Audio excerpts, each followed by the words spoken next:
sabihin ko kasi muna dahil ako ngayon abogado.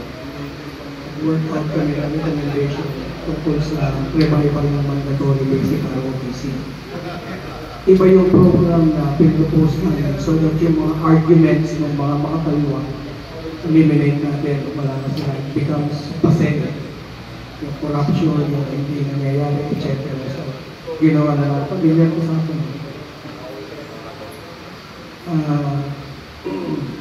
Hindi na nila masasabi. So, hindi na nga nila masabi nung nagkaroon ng mga Senate hearing, hindi na nila masabi yung mga kung ano na pinagsasabi nilang pinagsasabi o mga ano. Dahil tingin pa natin yung so, mamaya kikwento ko sa inyo pa ilang oras pa kung ano yung pinasend namin ang program, bagong program ng ROTC.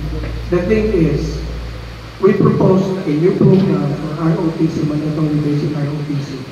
Upscaling kami. Nung declaration sa Kongreso, sa lower house, hindi kami sinali. Kaya yung pinropose namin na pinirmahan ng endorse ng Presidente Pico, nagbago yung pati sa Senado. Naging commission on ROTC, hindi gano'n. Eventually, nung nag-imbita na kami sa Senado, we were able to present yung ating gusto. And merong natural, hindi namin kailangan lapitan na tumulong sa atin. Nakita niya yung need. So, tinulungan tayo ni Senator Bato. Pinalalayan tayo para mangyari yung dapat mangyari. Yung tamang programa. Kasi nakita niya kung ano yung gusto natin mangyari. Iwanan ko lang sa inyo na mandatory basic ROTC is only a small portion of the entire reserve force development. Yung ROTC, pang-skwelahan na yun. Yun yung gusto namin ipaliwanag sa kanila. Ang talagang dapat na mangyari, compulsory citizens, military training, lahat tayo. 18 to 25. Mga maging 18 to 25, dapat noong 1892, nagkaroon naman compulsory general registration ng mga 18 to 25 years old. Mag-military training yan. Bibigyan kayo ng basic military training. Ang POI noon, candidate soldier, kaya pag natapos kayo ng CCNP, you are a soldier for all intents and purposes. Because, the reason for that is because augmentation tayo eh. Pag-augment tayo ng regular. Paano ka mag-augment kung hindi mo lang intindihan ang gagawin mo? Baka intindihin ka pa niya, pareho pa kayo mamatay na hindi mo alam ang gagawin mo. So you have to be prepared in order to be able to support, in order to be able to augment. Yun dapat na mangyari. Maraming personal interest na pumasok during the deliberation. Maraming mga interest na natitipid yung purpose. Kami tatlo, wala kami ibang pakay, wala kami personal motivation except we want a proper POI ng mandatory basic ROTC. Sa proposal namin, kwento ko na sa inyo. Unang-unang hahanapin, kasi nung pinipresent ko yan kay General Katapang nung nasa Noel Compassion, sabi niya sa akin, Virgil, sa tayo mo, kuha na tahan dyan ang laging kailangan mo. Sabi ko sa Ripid, kasi hindi yun daw RCPG, hindi niya mabulong. Eh, dapat nagpanaka-ROTC sila, ROTC sila. Sabi ko hindi natin kakailanganin ang mga regulars, konti lang ang gagamitin natin, yung mga reserve. Yung mga qualified sa reserve, i-train natin para ang pagtuturo ng ROTC magmula Imbayang sa Batanes hanggang Tawi-Tawi, parehas yung programa ng tuturo. Iisa ang nasa isip ang produkto candidate soldier.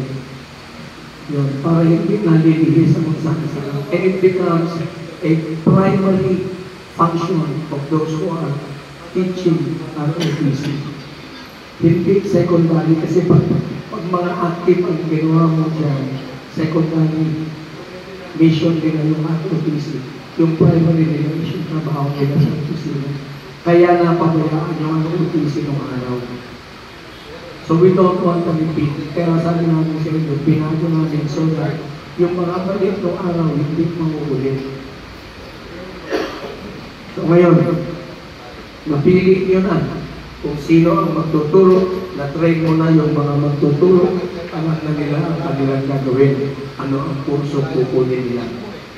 Mayroong theoretical, mayroong practical. The theoretical side, you go to school, you go to a classroom, FWU, FPR, or TPHS. 3 units you have to pass the subject, like any other subject. Hindi sa ilalim ng puno. Sa panahon namin, sa lahat na wala kami intindihan sa sinasabi niya. Honest to goodness na turo. Pagka kailangan mo ay active expertise niya sa theory, expertise niya sa alcohol or whatever, yung mga active ang pupunta para ituro sa inyo. Tunay ito, honest to goodness na training. Okay. So ngayon, MS11, MS12 na pasama. Sa summer, mag-FTX na to complete your course. Bootcamp ito, nakatira na sa kampo talaga, buhay sa tayo. Takbo sa umaga, takbo sa hapon. Lahat ko paano para fit tayo. You become a soldier for all intents and purposes. And therefore, what they know, you know. Ibig sabihin, at para kayo. You understand each other. So yun yung aming ipinopose na dapat mangyari. Sinuportahan kami ni Senator Pato. Ngayon, mayroong eleksyon mo na rin. 12 po yung kailangan ninyong iboto ng Senator. Manghihingi na ko lang isa. Pwede ba? Balik natin yung suporta na binigay niya sa akin para makasiguro tayo na sa susunod na kongreso, mayroon pa rin tayo tutulong sa atin, gagawin sa atin at makikipaglaban para sa kapakanan ng bayan. Kailangan natin gawin ito. Our generation owes it to the next generation of Filipinos. Pag hindi natin sila hinanda ng tama, mumurahin nila tayo in our grievances. Pinabayaan nyo kami. You did not train us well.